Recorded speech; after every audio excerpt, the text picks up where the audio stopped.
Is Israel committing a genocide in Gaza? Take a look at this clip over here where this Norwegian reporter is asking a member of the Israeli Knesset this exact question. And the discussion gets a bit heated. So let's watch it together and then talk about it. But first, hit that subscribe button over there in the corner. We'd love to stay in touch. Check this out. Is Israel committing genocide on the Palestinians? Are you serious by asking this question? Are you serious? Do you consider yourself a serious journalist by asking me such a question? I'll tell you why. When UNRWA was created, how many Palestinians did you have? You tell me. No, I'm asking you. How many? I don't have that number. 100,000, 200,000? How many Palestinians do you have today? Speak about millions, of course. Never ever have I seen in history a nation suffering genocide and growing so much. Stop with this ridiculous question. No, Israel is a moral country. Israel respects international law. Israel respects humanitarian law, and Israel has the right to defend itself. Okay. And this is something that I'm afraid you don't accept, you don't agree. Amnesty International, sir. No, I can Amnesty see. International No, does you're not not. agree You're with not. you. You're not. Let me give you the sources of what I'm quoting. If you're asking me after the 7th of October, when Israel fights for its life, because I mean, if they could, they would have killed all of us. So if we defend ourselves, and you speak of a genocide, when in the last 20 years, I mean, you did have wars against terrorism, and you would never have such a question to other nations. But to ask the Jews, of course you can ask this question. Why? Because the Jew defends himself. No. You would prefer it's not about defending yourself, it's the way you're defending yourself in a disproportionate way. Because Israel, I'll give you the sources. For you, I'll give you the Israel sources is not and then you allowed answer, to defend sir. itself. According to Amnesty, Yeah. who published a 296-page report published in December 2024, backed by forensic evidence, they say Israel is committing a genocide. Your response to that? It's a bunch of liars and lies. So and Amnesty again, as I International said, is lying about Israel? Israel committing a genocide, and you think I should respond to such a thing when I have all my boys dying because, I mean, instead of sending my jets, I mean, kids are going inside, and I've seen it. And you talk to me about genocide when I bury my children? You sit here in front of me, and you consider me, I mean, you're like, as the, asking me like question, investigator, and I'm supposed to justify myself. No, sir. Not only I don't justify myself, but I look at your questions, and honestly, not only I didn't come to justify, but I say that in 10, 20, 30 years, my kids will be proud of me because I'm defending, I'm trying to bring outsiders and finding evil. What you're doing right now is defending evil. And this is absurd, this is gross, and this is not very respectful for you and your profession. So by questioning Israel's atrocities or war crimes? By mentioning genocide, it's an insult to my country, it's an insult to my soldiers, it's an insult to my daughter, it's an insult to my father, it's an insult to myself. But you're proud of yourself because you're going to go back to Norway. Yes, I had such a question. It's totally untrue, absurd, a lie. But what do you care? Okay. So you don't believe Amnesty, you don't believe Human Rights Watch, you and experts are discredited in I your believe eyes. what I see, I believe reality, I believe my soldiers, So let's I get believe to other myself, I sources. believe my government, I believe Israel. Now some of Israel's most respected Holocaust scholars accuse your government of genocide. We're talking about Jewish scholars.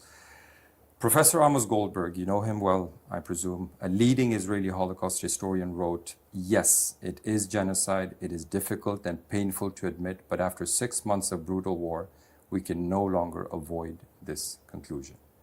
This is one of the most respected Jewish scholars saying that your government is committing genocide. 9 people here in Israel, or the Jews in Israel, some of them, are very proud of their army.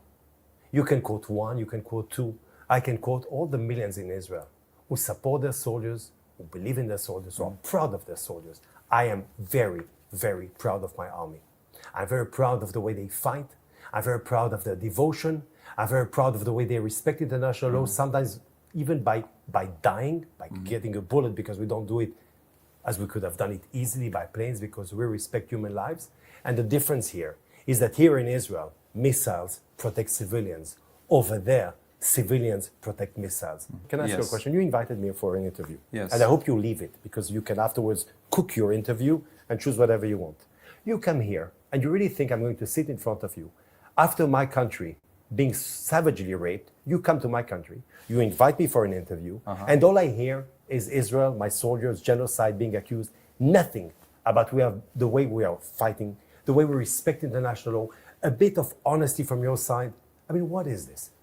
What is this? Is this an interview or is this a j'accuse? You're on the wrong side of history, not me. I defend my population. We defend our country. We're proud of our soldiers. And if those soldiers, those brave soldiers, you come here, you land here, and you think you're allowed to accuse us of genocide and it's like this, no, sir, it's not. We do not allow you. We're Israel. We're proud of who we are. Anyway, Okay. anyway, your interview is a propaganda against Israel. Please continue. You see Boaz over here getting agitated with the questions, and he brings up a very good point when it comes to the genocide accusation that the population in Gaza, the population as a whole of the Palestinians, has grown over the years. It's the only genocide in history where the population is actually growing. And even according to the definition of genocide given by the United Nations, it's the intentional destruction of people based on nationality, race, religion, ethnicity, intentional, systematic, purposeful extermination. Now let's look at Israel's actions in Gaza as they actually are. They warn before the strikes, they evacuate corridors, precision targeting of terrorists embedded in civilian areas that are often used as human shields by Hamas. That's not genocide. That's an impossible moral battlefield that Israel is trying to navigate while upholding the laws of war in a way better than anybody in the region.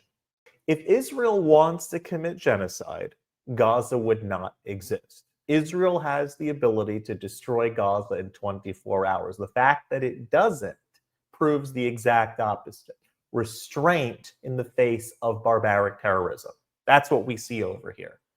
Meanwhile, what does Hamas do? They actually declare that genocide is their goal. Read their charter. Listen to their chants. The call for murder of Jews worldwide. Not just in the region, not just in Israel, not just in the Holy Land, the genocide of Jews worldwide. So why isn't that the accusation that's being shouted in the studios and the headlines?